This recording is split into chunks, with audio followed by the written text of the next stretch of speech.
তো স্যার এর পরের জার্নিটা কেমন আমি ছিল? এরপর চলে এরপর আসলাম আপনি- যমুনা গ্রুপে Okay. As group marketing director. Okay, এখানে এসে আমি 5টা বড় বড় কোম্পানি করি। আমার প্রথম কোম্পানি ছিল পেগাসাস শুজ। জি, পেগাসাস শুজে পায়ে পায়ে পেগাসাস ভীষণ ভীষণ সাকসেসফুল হয়েছিল। তারপরে আমি দিয়েছি অ্যারোমেটিক কসমেটিক্স লিমিটেড, ওখানে 40টা প্রোডাক্ট দিয়েছি। 2 বছর চালার পরে, ভালোভাবে চালার পরে দিয়েছি অ্যারোমেটিক হালাল সাবান। সে সাবানের কথা তো আপনারা জানেন, এটা মানে এটা বিশ্বে একটা রেকর্ড হয়ে গেছে। তারপরে আমি দিয়েছি সাইমেলটেনিয়াসলি দিয়েছি ইলেকট্রড, যমুনা ইলেকট্রড লিমিটেড।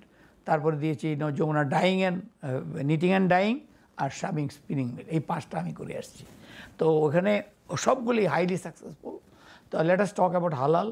হালাল সাবানটা দিয়ে আমি সারা বিশ্বকে আমি বোকা বানিয়ে দিচ্ছি এই ব্যাপারে। এখন হালাল মার্কেট, অনেকে বলে বাংলাদেশে হালাল তো দেখি না, বাংলাদেশে হালাল নিয়ে কেউ কাজ করে না, কিন্তু বিশ্বে আমার এই থিসিসটা নিয়ে যে বিশ্বে এখন হালালের মার্কেট হলো $2.7 ট্রিলিয়ন।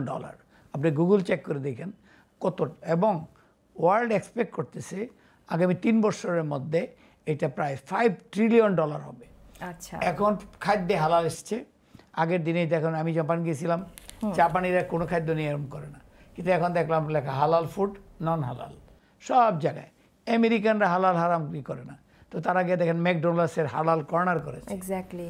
আপনি যে কোনো দেশে যাবেন, সেদিন ব্যাংককে গেলাম, নতুন দেখলাম কত মাসে নতুন করে দেখতেছি সব জায়গায় লেখা হালাল ফুড, হালাল ফুড, এদিকে হালাল ফুড, হালাল ফুড ফুডে আসছে।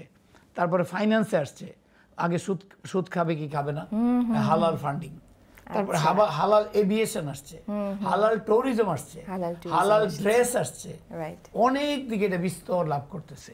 কারণ কথাটা কি জানেন, হালাল ব্যাপারটা কিন্তু সব ধর্মের কাছে অ্যাকসেপ্টেবল। আপনি যখন বলতেছেন যে আমি কেন বললাম যে আমার সাবানের মধ্যে শূকর এবং গরুর চর্বি নাই, এটাতে কি আছে? এটাতে আছে ভেজিটেবল ফ্যাট, অর্থাৎ আপনি ভেজিটেবল ফ্যাট থেকে এটা প্রস্তুত হয়েছে। আর অন্যগুলো শূকর এবং গরু এবং তিমি মাছ এবং অন্যান্য আননোন অরিজিন থেকে যেসব ফ্যাট হয়েছে সেইগুলোর থেকে তৈরি হয়েছে, এই জন্যই ওটা হারাম।